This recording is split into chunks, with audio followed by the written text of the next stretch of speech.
لیکن جب بات آتی ہے ذات مصطفیٰ کی تو اللہ نے اپنے حبیب کریم صلی اللہ علیہ وسلم کو سراپا نور بنا کر بھیجا،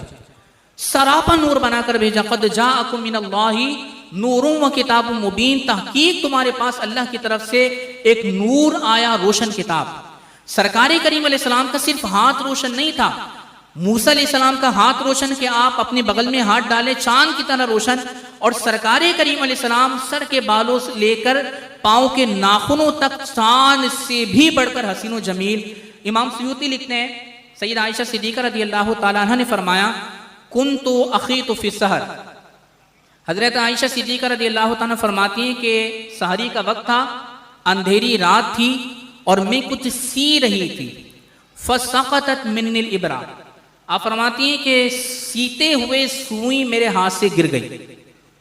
فرماتی ہیں بڑی تلاش کرنے کی کوشش کی، فلم اقدر علیہا فطلبتہا فلم اقدر علیہا، بہت تلاش کرنے کی کوشش کی لیکن میں سوئی کو تلاش نہ کر سکی کہ اندھیرا تھا، چراغ بجھ چکا تھا اور چاندنی رات بھی نہیں تھی، سوئی گر گئی، تلاش کرتی رہی۔ سید عائشہ فرماتی ہیں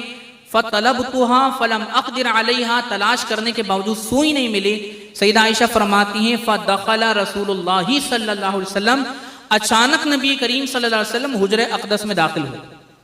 تو سیدہ عائشہ فرماتی ہیں کہ جب سرکار کریم علیہ السلام